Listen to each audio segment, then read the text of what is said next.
누가복음 5장 1절로부터 11절 말씀. 무리가 옹이하여 하나님의 말씀을 들을새 예수는 게네사렛 호숫가에 서서 호숫가에 두 배가 있는 것을 보시니 어부들은 배에서 나와서 그물을 씻는지라. 예수께서 한 배에 오르시니 그 배는 시몬의 배라. 육지에서 조금 뛰기를 청하시고 앉으사 배에서 무리를 가르치시더니 말씀을 마치시고 시몬에게 이르시되 깊은 데로 가서 그물을 내려 고기를 잡으라. 시몬이 대답하여 가로되 선생이여 우리들이 밤이 맞도록 수고를 하였으나 얻은 것이 없지만은 말씀에 의지하여 내가 그물을 내리리이다 하고 그리한즉 고기를 애운 것이 심히 많아 그물이 찢어지는지라. 이에 다른 배에 있는 동물을 손짓하여 와서 도와달라 하니 저희가 와서 두 배의 채움에 잠기게 되었더라. 시몬 베드로가 이를 보고 예수의 무릎 아래 엎드려 가로되 주여 나를 떠나소서 나는 죄인으로소이다 하니 이는 자기와 및 함께 있는 모든 사람이 고기 잡힌 것을 인하여 놀라고 세베대의 아들로서 시몬의 동업자인 야고보와 요한도 놀랐습니다. 예수께서 시몬에게 일러 가라사대 무서워 말라. 이제 후로는 내가 사람을 취하리라 하시니 저희가 배들을 육지에 대고 모든 것을 버려두고 예수를 쫓으니라. 아멘. 대한항공 보잉 747기를 조종하는 기장 중에 신일럭 장로님이라는 분이 계셨습니다. 이분이 1990년 11월 16일 B727기를 조종하면서 괌으로 비행할 때입니다. 신곡들은 61상의 신혼부부와 함께 모두 165명이 타고 있었는데 착륙하기 15분 전에 바퀴를 내리는 유압장치에서 기름이 새는 겁니다. 워낙 압력이 크다 보니까 기름이 다 빠져나가는데 바퀴가 자동으로 빠지지를 않습니다. 수동으로 빼려고 했지만 꼼짝도 안 하고 그래서 할 수 없이 동체 착륙할 것을 생각합니다. 생각하는 것처럼 동체 착륙이 쉬운 게 아닙니다. 왜냐하면 그 비행기 자체가 뭡니까? 이 활주로 그걸 긁으면서 그렇게 선 거기 때문에 동체 착륙하면은 확실하게 불이 나거든요. 그러니까 비행기 불 나면은요, 그 안에 기름도 있겠다. 엄청난 화재가 일어납니다. 자연히 승객들이 사망할 확률이 거의 다합니다. 그러니까 이 기장님이 얼마나 두렵고 떨리는지 관제탑한테 얘기도 했습니다. 동체 착륙을 해야 되겠다. 그러니까 관제탑에서는 정상 활주로 말고 비상 활주로로 착륙해라. 그건 어떻게 합니까? 이 장로님 하나님 앞에 기도를 하는데 그 짧은 시간이지만 눈물로써 하나님 앞에 간절하게 기도를 합니다. 너무 간절히 기도를 하는데도 또 확인해 보니까 또 안 내려와요. 간절히 짧은 시간이지만 그 기도를 하는데 눈물로서 기도하는데 주의 음성이 들립니다. 두려워 말라. 내가 너와 함께 함이니라.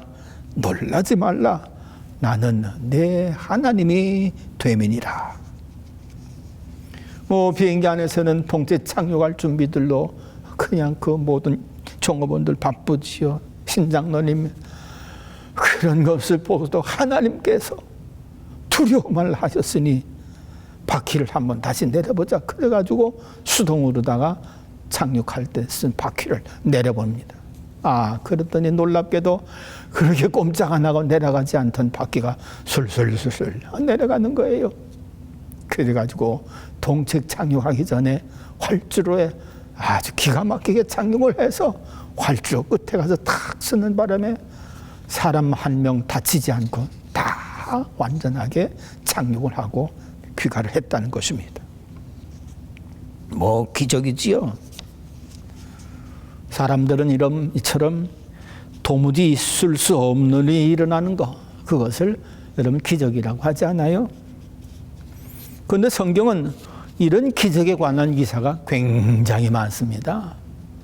창세기 1장 1절부터 기적이지요. 태초에 하나님이 계십니다. 아유, 어떻게 태초에 하나님이 계십니다. 그 자체가 기적 아니에요. 아무것도 없었다고 하는 그런 공허한 곳에 하나님이 계셨다.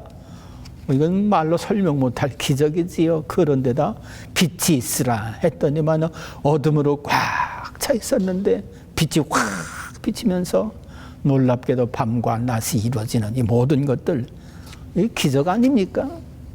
그러니까 기적은 창세기 1장 1절에서부터 시작해서 뭐 구약 전체를 다, 또 복음서는 말할 것도 없고 사도행전으로부터 이렇게 바울 서신 여러 구석구석에서 기적에 관한 기사가 기록되어 있는 것을 볼 수가 있는 것입니다.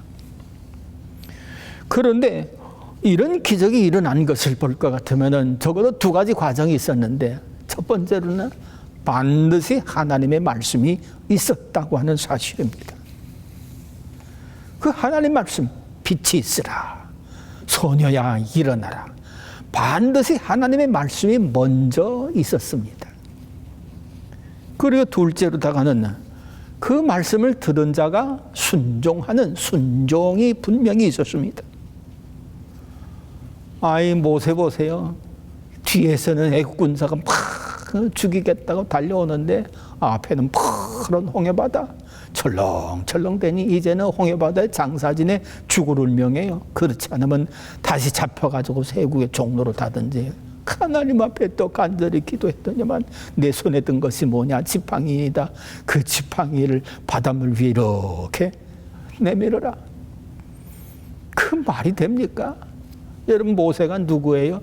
애굽에서 40년 동안 애굽의 문물을 다 배웠고 그야말로 왕의 후계자까지 될 수 있을 만한 모든 기술, 지능, 지혜, 학문 다 갖춘 문무백관이나 마찬가지입니다. 이런 사람이 손 내밀어 지팡이를 홍해 위에 내치려라? 그 참, 그런데 모세가 그거 순종하지 않아요? 이처럼 하나님의 말씀이 먼저 있었고 들은 자의 순종이 있었을 때 기적은 놀랍게도 드러난 것을 보게 됩니다. 오늘 성경에 예수님께서 시몬이라고 하는 베드로한테 그렇게 다가오셨습니다. 많은 사람들이 홍해하고 있었기 때문에 거기서 말씀을 전하고, 또 베드로가 배를 빈 배로 두어져 있거든요. 왜냐하면 고기 다 밤새도록 고기 잡다 못 잡아서 이제는 집으로 가려고 그 그물 씻고 있었거든요. 그러니까 빈 배로 오르셔서 예수님이 말씀을 하신 것입니다. 그리고는 시몬 베드로한테 한마디 하시는데, 깊은 데로 가서 그물을 내려라. 여러분, 예수님은 쉽게 하시는 말씀 같지만 사실 이 말씀을 순종하는 데는 굉장한 어려움이 따를 겁니다. 왜 그렇습니까? 아니, 베드로한테 깊은 데로 가서 그물을 내려라. 지금 베드로는 쉴 때고 집으로 들어갈 때지 다시 가서 고기 잡을 때가 절대로 아니거든요. 왜 그렇습니까? 베드로는 경험상 고기를 잡으러 갈 때는 저녁 때 가서 밤새도록 고기 잡고 아침이 되면은 피곤한 몸을 이끌고 다 집으로 가는, 저녁 때 가서 그물 내리러 가면 갔지 아침에 그물 내리러 가는 법은 그에겐 별로 없었습니다. 여러분, 오늘 본문 5절에도 볼 것 같으면은 밤이 맞도록, 그러니까 밤이 맞도록 그물을 했다고 하는 이야기는 저녁 때 가서 밤새 그물질 했다는 거거든요. 아침에 그물질하러 나가지 않았다는 얘기입니다.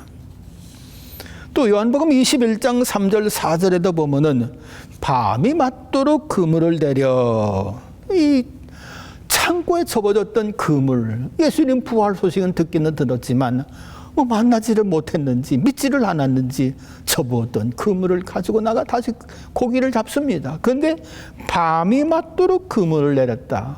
이거 보면은 저녁 때 나갔다는 거거든요. 그러니까 고기는 저녁 때 가서 밤새 잡는 거지 아침에 가서 잡는 법이 아니라는 것입니다. 그런 거로 아침에 이제 밤새도록 고기 잡을 때 한 마리도 못 잡고 이제는 집으로 가야 할 때지 다시 고기 잡으러 나갈 때가 결코 아닌 것입니다. 때가 아니라는 거지요. 여러분 이거 생각해 보면은 그렇습니다. 베드로가 생각하는 때와 예수님이 생각하는 때가 달랐다는 것입니다. 베드로는 자기가 그 바다에서 고기를 잡았던 여러 가지 경험, 사건 이런 것들을 종합해 봤을 때 지금은 결코 나가서 고기 잡을 때가 아니거든요. 근데 예수님은 그런 베드로가 생각하는 때 그걸 무시하고 가서 깊은 데로 가서 그물을 내려라. 그렇게 말씀하시는 겁니다. 그러니까 때라고 하는 것이 사람에게 적용되는 때가 있는가 하면은 하나님께서 적용하는 때, 사람에게는 때가 아닌 것 같아도 하나님에게는 때가 때라는 그런 것이 여기서 드러나는 것을 보는 것입니다. 이렇기 때문에 우리 사람들은 대체로 환경과 여건 그런 것을 바라봤을 때 이거는 일이 안 되는 때다. 이거는 시도해봐야 별 볼 일 없는 때다. 이건 아무리 생각해도 안 되는 때다. 라고 그렇게 생각하는 때가 있다 한다 할지라도 오히려 예수님에게서는 그런 때도 할 수 있는 때, 되는 때, 그런 때라는 것입니다. 예수님은 고기 잡을 수 있는 때라고 생각하셨기 때문에 깊은 데로 가서 그물을 내려라 그렇게 말씀하셨지 고기 잡을 때가 아닌데 그거 어떻게 그런 말씀을 하시겠어요? 그러니까 때가 사람의 때와 하나님의 때는 다르다는 것입니다. 생각조차도 그렇습니다. 베드로는 생각 속에 빨리 집으로 가서 쉬어야 할 텐데 쉬고 싶은 생각에 꽉 차있지 다시 가서 그물 내려 그 생각은 없습니다. 그러나 예수님의 생각은 가라 그물 내려라 가서 그물 내려면 된다. 예수님의 생각은 가라 너 잡을 수 있다 그렇게 말씀하시는 거지요. 이런 것 보면은 사람의 생각과 예수님의 생각, 하나님의 생각과는 너무너무나도 차이가 큰 것을 봅니다. 하늘과 땅 사이만큼 엄청난 차이가 있는 것을 보는 거지요. 그러므로 지혜 있는 사람이라고 한다고 할 것 같으면 하나님의 때 이걸 잘 파악하고 기다리는 것 참 지혜로운 사람이다. 그렇게 볼 수가 있는 거지요. 여러분 요한복음에 뭘 것 같으면 사람들도 식구들도 예수님 이처럼 엄청난 일을 이 시골에서 하지 말고 좀 서울에 올라가서 좀 하세요. 그랬더니만 예수님께서 아직은 내 때가 아니다. 그러면서 안 올라가시지 않습니까? 그러므로 하나님의 때를 안다고 하는 거 참 귀한 은혜인 줄로 믿습니다. 근데 사람이 안 된다 생각하는 때도 사람이 안 된다고 그렇게 생각하고 그 마음이 굳어졌다는 그런 때라도 어떤 면에서 예수님에게서는 그것이 하나님이심을 드러낼 수 있는 놀라운 때다 그런 말씀이지요. 이러므로 하나님의 때를 늘 생각해 볼 수 있는 저와 여러분들 되시기를 바랍니다. 둘째로 볼 것 같으면은 이 그물을 내리라는 장소 예수님이 깊은 데로 가서 그물을 내려라. 이것도 베드로의 경험과는 전혀 맞지 아니하는 그런 말씀입니다. 예수님은 호수로 나가서 그물을 내릴 장소로 지정을 해 주셨어요. 깊은 데로 가서 그물 내려라. 그러니까 깊은 데로 가야 고기 잡을 수 있다. 어떤 면에서는 그런 뜻이 담겨 있다고 볼 수가 있을 것입니다. 그렇지만 갈릴리 바다의 환경이라고 하는 것이 깊은 데서는 고기가 잘 안 나온다는 거예요. 어뢰 해변가, 호수가 좀 가까운 데서 그물을 던지면은 고기를 잡을 수 있지. 그 이상하게 갈릴리 바다, 여기 게네사렛이라고 했었는데 거기서는요 깊은 데 가서는 오히려 고기를 잘 못 잡는다는 거예요. 그것도 그물로. 저도 고기 잡느라고 그물을 던져봤습니다. 그물을 던지면은요 그물이 바다 표면에 탁 닿는 순간에 위에서 보이던 고기들로 싹 흩어져가지고 밑으로 다 내려가요.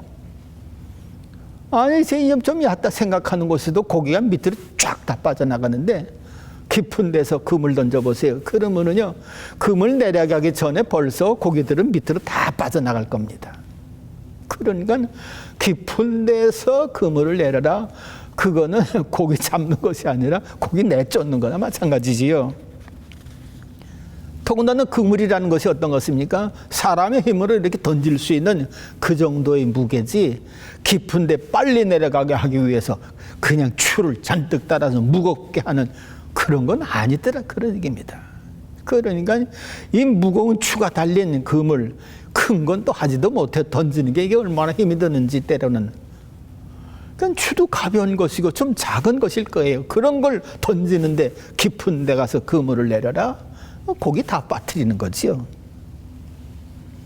그러니까 이 말씀도 참 순종하기 참 어려운 말씀입니다. 여러분, 이 베드로가 어떤 사람이에요? 적어도 바다에서 잔뼈가 굵은 사람 아닙니까? 그것을 생업으로 삼고 사는 사람인데 그 말씀은 자기 경험으로 아무리 비춰봐도 안 되는 말씀입니다. 이제까지 살아오면서 자기가 고기 잡아온 지가 벌써 수십 년이 됐지만 그러나 그것 가지고서는 안 된다 생각되는 거지요. 그러니까 베드로가 선생님 말씀하셨기 때문에 제가 한번 시도해 봅니다. 말씀에 의지해서 내가 던져보겠습니다 하는 말은 그가 순종하는 마음 가지고 예수님 말씀을 받아들인 것이 아니라 아유 선생님 던져봐야 안 됩니다. 속으로 부정적인 생각을 가지고 그렇게 가서 던진 거지, 잡힐 거라고 하는 긍정적인 생각을 가지고 그가 가서 그물을 던진 것은 아니더라, 그런 말씀입니다. 어떻게 그가 부정적인 생각을 그렇게 하면서 그물을 던질 수가 있겠는가? 배 안에서 말씀하시는 예수님 말씀 다 듣지 않았어요? 많은 무리들과 함께 듣지 않았어요? 그러니까 들은 바 예수님 말씀에 의하면은 놀라운 말씀들이거든요. 그러니까 그 놀라운 말씀을 하시는 분의 말씀인데 순종하고자 하는 마음은 없으니 그저 말씀하시니 속에서는 에이 던져봐야 안 됩니다, 그런 마음 가지고 던졌던 거지요. 근데 잡혔으니까는 이 생각이 완전히 자기가 주님 앞에 잘못된 것이거든요. 그걸 알거든요. 그러니까 나는 죄인이로소이다, 그렇게 말할 수가 있었다는 것입니다. 그러니까 이 후숫과에서는 베드로의 경험, 베드로의 지식, 베드로의 그 어떤 이론, 이게 통하지 않는 말씀인데 그걸 던지라고 하니 이 순종하기가 얼마나 어렵겠느냐, 그런 얘기입니다. 그렇습니다. 때로 하나님의 말씀은 우리들의 경험, 우리들의 지식, 우리들의 모든 것과 비교해 볼 때에 전혀 맞지 아니하는 그런 말씀일 수가 있는 것입니다. 그렇지만 생각해 보세요. 예수님의 경험과 우리들의 경험, 그게 질적으로 또는 그 경험의 숫자나 내력으로 이것 비교해 볼 때 인간의 경험은 그가 100세를 살은 경험이라 한다 할지라도 예수님의 1시간 경험과는 비교가 안 되는 것입니다. 예수님의 1시간의 경험은요, 그 1시간 동안 경험에서 나온 것이 아니라 창조 때부터 경험했던 그 경험이 그 한순간에 나오는 말씀이거든요. 그러니까는 인간의 경험이라고 하는 것은 예수님의 경험에 비하면은 그거 세 발의 피도 안 되고요, 헛된 것이라고 볼 수가 있는 것입니다. 여러분, 경험은 우리 인간이 그 경험을 얼마나 소중히 여깁니까? 그 경험 가진 것 때문에 투자도 하고요, 그 경험 가진 것 때문에 두려움을 이기기도 하고요, 그 경험한 것 때문에 생로병사까지도 담대하게 밀고 나가는 그런 것이 우리 사람들 아닙니까? 그 경험은 돈 주고도 때로는 사지 못할 만한 엄청난 능력입니다. 그러나 그런 인간의 큰 능력이라 한다 할지라도 예수님의 경험, 이거에 비하면은 그저 보잘것없는 헌 것이더라, 그런 말씀이지요. 생각해 보세요. 예수님은 영원 전서부터 영원 후까지 계신 분이기 때문에 예수님의 경험, 예수님의 지식, 예수님의 말씀, 이 모든 것들은 어마어마한 것들이 밑받침되어져서 나오는 말씀인 것입니다. 그러니까 예수님의 말씀은 그 어떤 말씀이라도 이해도 안 되고 경험이 없는 말씀이라 한다 할지라도 무시해서는 절대로 안 되는 놀라운 말씀인 것을 볼 수가 있는 거지요. 여러분, 우리가 죽은 자를 향해서 소녀야 일어나라. 여러분, 세상 모든 사람들이 그런 말 해본 적 있어요? 해본 적도 없을 겁니다. 왜? 그런 경험이 없거든요. 예수님으로 창조주신데 그냥 가시자마자 앉으시더니만은 소녀야 일어나라. 그 말 하시는 거예요. 이렇습니다. 예수님은 죄를 심판하시는 하나님은 물론이거니와 영생까지 경험하신 분이기 때문에 헤아릴 수 없는 많은 경험, 인간이 감히 헤아릴 수 없는 그 엄청난 경험, 창조주신데요, 경험 없는 게 뭐가 있겠어요? 그러므로 이 엄청난 경험 속에서 나오는 예수님의 말씀은 한 말씀이라 한다 할지라도 순간적인 말씀이 아니라 그 이후의 배경에 어마어마한 배경, 경험이 깔려있는 그런 것을 체험한 경험에 의한 말씀이기 때문에 한 말씀이라도 우리는 들어 순종하는 것이 참 복인 줄로 믿습니다. 더군다나 이 예수님의 말씀은 베드로 자신을 무시하는 것 같은 그런 말씀이거든요. 밤새도록 그물질하다 잡힌 것이 있으면 기분이 좋아서 피곤하지도 않았을 것입니다. 그러나 한 마리도 잡지 못했습니다. 속도 상하고 그물 정리하는 어깨는 더 힘이 빠졌을 것입니다. 빨리 가서 쉬고 싶은 그런 마음뿐일 것입니다. 다 해봤는데요, 뭘. 그런데 깊은 데로 가서 그물을 내려라. 이건 베드로를 완전히 무시하는 말씀입니다. 베드로 너무나도 자기를 몰라주는 안타까운 말씀입니다. 그래서 베드로는 5절에 볼 것 같으면은 시몬이 대답하여 가로되 선생이여 우리들이 밤이 맞도록 수고를 하였으되, 제가 지금 어떤 사람인 줄 압니까? 밤새도록 그물을 하다 한 마리 못 잡고 온 사람입니다. 그런데 날들 다시 가라니요? 날 지금 물어보시는 거예요? 엄청난 무시하는 그런 말씀일 수도 있는 것입니다. 그런데도 베드로는 그런 무시당함과 고통, 다시 나간다고 하는 게 얼마나 참 안쓰러운 일입니까? 말씀에 의지해서 가서 내리리이다.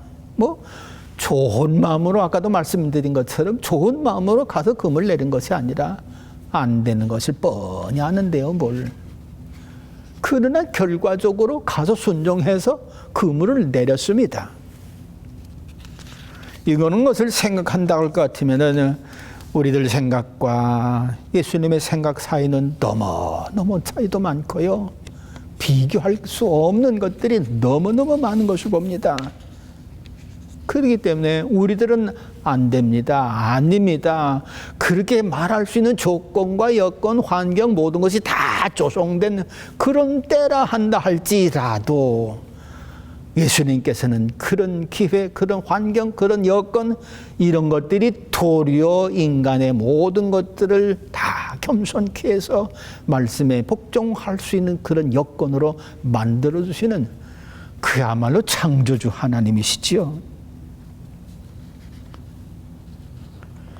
때로 예수님의 말씀은 자기의 경력, 자기의 능력, 자기의 모든 지식, 이런 것들을 무시하는 것 같은 그런 말씀처럼 들려지기도 합니다. 그렇지만 아무리 무시하는 말씀이라 한다 할지라도, 무시당하면서라도 순종한다고 할 것 같으면 놀랍게도 거기에는 사람의 생각이 드러나는 것이 아니라 하나님의 감추어진 놀라운 능력이 드러나는 것을 볼 수가 있는 것이지요. 그렇기 때문에 순종은 참 어려운 것이지만 그 어려운 순종을 하고 보면은 결과는 내가 감히 상상도 못할 엄청난 결과가 나타나는 것을 볼 수가 있는 것입니다. 그럼 이 순종은 어떻습니까? 순종의 결과는 이제까지 경험했던 모든 것과는 비교할 수 없는 풍성함을 경험하는 놀라운 기회가 됩니다. 피곤한 몸을 이끌고 다시 호수에 나가 그물을 던졌는데 고기가 잡히는데요, 이건 상상 못할 그런 엄청난 고기가 잡히는 거예요. 베드로가 그물을 끌어올리는데 얼마나 많이 잡혔는지 그물이 막 찢어지려고 하니까는 저 바깥에 있는 동물을 향해서 야 빨리 와라, 이거 너무너무 많이 잡혀서 들 수가 없다. 이래가지고서요 또 한 배가 또 나가서 그 잡힌 고기들을 다 그 배 안에 넣으니까 2배 가득이 차가지고서 배도 또 가라앉으려고 해요. 이건 뭐 전혀 상상도 못할 엄청난 일이 벌어진 것이지요. 따라서 이 말씀에 볼 것 같으면은 아무리 내 스스로 생각하기에 예수님 말씀이 틀린 것이라 한다 할지라도 순종하고 보면 내가 틀렸었구나, 이걸 깨닫게 되고요. 그렇구나, 예수님 말씀은 정말 옳구나, 그런 것을 깨닫게 되는 것입니다. 아무리 많은 지식과 아니면 많은 경험과 아무리 큰 능력, 노력 이제까지 살아오면서 자기가 옳다고 여겼던 모든 것 다 동원해서 예수님 말씀은 아닙니다 라고 생각된 것이라도 순종하고 보면 놀랍게도 자기는 틀렸고 예수님의 말씀이 옳았구나 라는 결과를 불러온다는 것입니다. 그러니까 자기가 틀렸다고 하는 사실을 베드로가 그 현장에서 깨닫고 보니까 주여 나를 떠나소서 나는 죄인이로소이다, 그렇게 고백을 하는 것입니다. 여러분, 또한 그 결과는 예수님에 대한 호칭이 달라집니다. 예수님을 대하는 베드로의 태도가 달라지는 것을 볼 수 있습니다. 처음에는요, 선생이요, 그래도 말씀하시고 말씀 전하는 것을 보니까 그래도 자기보다 나은 선생님이로구나, 그래가지고 선생이요 라고 그렇게 처음엔 말했습니다. 근데 나중에 고기 잡고 보니까는 주여 나를 떠나소서. 여러분, 주여 하는 이 말은 어떤 말입니까? 주종관계, 상하관계, 그 관계를 얘기하는 것입니다. 바로 전에는 대충 이렇게 비스무리한, 자기보다는 비교해볼 조금 윗자리, 조금 나은 이 정도의 관계였는데 지금 보니까 완전히 상하관계, 주종관계. 그러니까 주여 나를 떠나소서. 그렇게 예수님 보는 시야가 달라진 것을 볼 수가 있는 것입니다. 여러분, 생각해 보세요. 이 말씀 속에서 베드로는 자기는 죄인이고 의로운 분이 예수님인 것을 깨달은 것입니다. 그렇습니다. 사람들은 때때로 자신들의 소유함이 많은 것을 보고 적은 사람들을 향해서는 자기는 의롭다 생각을 하고 없는 사람들에게는 죄인으로 생각하는 경향이 많습니다. 예수님 당시에 그 유대인들의 생각 속에서는 부자들은 다 의인으로 생각들을 하고 가난한 사람들, 이런 사람들 다 죄인으로 생각하는 그런 경험이 아주 쫙 깔려 있었어요. 또 그뿐 아닙니다.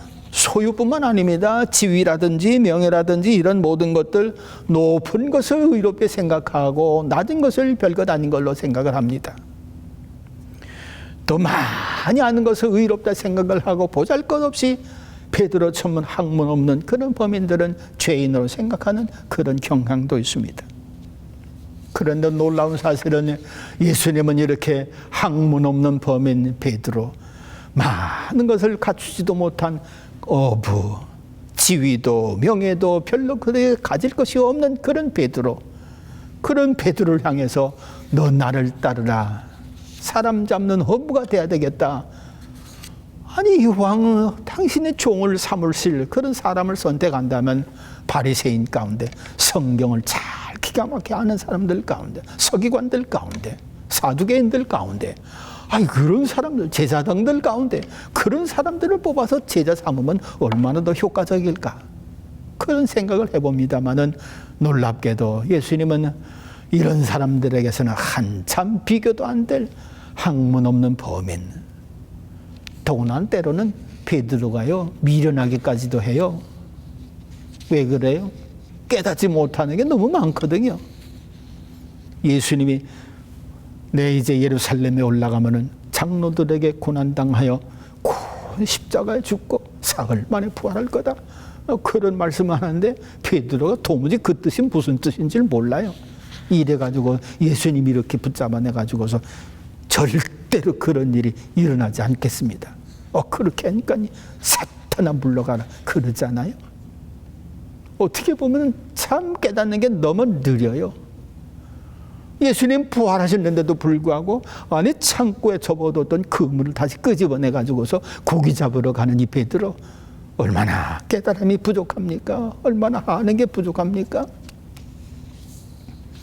이렇게 부족하고 연약하고 그런 베드로인데도 불구하고 예수님의 말씀에 순종해서 제자가 되고 보니 어떻습니까? 나중에 그가 말씀대로 오순절 마가의 다락방에서 간절히 기도할 때 하늘에서 성령의 불같이 내리는 그런 엄청난 능력을 힘입자 그 다음서부터 이 사람이 놀랍게 변화되어지는데요.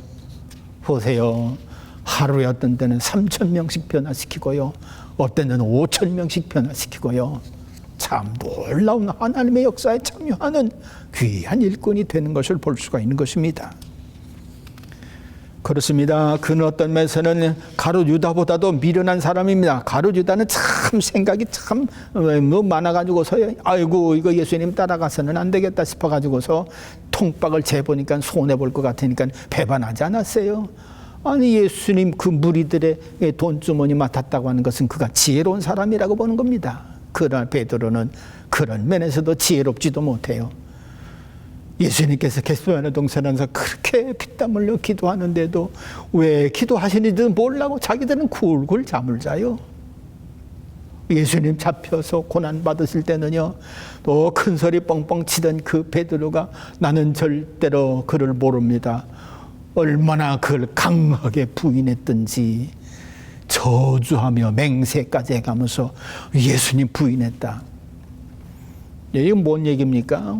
여러분, 베드로가 예수님 부인했다는 얘기 어떻게 생각하세요? 저분 좀 그리스도가 아니야. 나는 그 그리스도라고 부인하지 않았어. 여러분, 그런 모습이라기보다도요, 자기가 너무너무나도 강하게 자기를 드러내는 겁니다. 나 저분 몰라. 나 저분 누군지 몰라. 나 저분 모른단 말이야. 이 표현이 저주하며 맹세했다. 그런 뜻으로 해석하는 그런 성경 주석이 있는 것을 봅니다. 그러니까 아니 어떻게 그걸 몰라요? 그래 어떻게 그걸 깨닫지를 못해요? 그래가면서 모른단 말이야. 나 이렇게 부인할 수가 있느냐 그런 얘기예요. 어떻게 보면 깨달음도 늦고 참 어리석은 베드로지요. 그런데 순종하고 보니까는요, 이 사람만한 제자가 사울 외에는 아마 없지 않겠나 싶은 생각이 듭니다. 그래가면서 오늘도 베드로 하면 얼마나 훌륭한 성인 가운데 그 이름이 올라갑니까? 그렇습니다. 우리들은 하나님의 말씀과 내 경험 모든 것을 비교해 볼 때 우리는 어렵지만 순종할 수밖에 없는 연약한 존재인 것을 깨닫습니다. 그래서 비교할 수 없는 그분의 놀라우신 말씀, 그 능력을 순종해 나갈 때 우리가 생각지도 못할 엄청난 결실, 풍성한 열매가 우리 삶 속에서 드러나는 줄로 믿습니다. 어려운 순종이지만 말씀이면은 해볼 수 있는 저와 여러분들 될 수 있기를 간절히 바랍니다. 기도하겠습니다. 하나님 아버지, 베드로 정말 순종하기 어려운 그런 말씀 중에서도 그렇게 하나님 다시 한번 순종해 나갔을 때 어렵지만 때로는 마음에 들지 않았지만 순종해 나갔을 때 순종의 결과는 너무너무나도 하나님 값지고 귀한 엄청난 결실을 맺은 줄로 믿습니다. 하나님 아버지, 원하옵게는 우리들의 주의 말씀을 들을 때 순종하는 마음을 주셔서 하나님의 뜻을 이루어가는 남은 생애가 될 수 있도록 축복해 주시옵소서. 예수님의 이름으로 감사하며 기도하옵나이다. 아멘.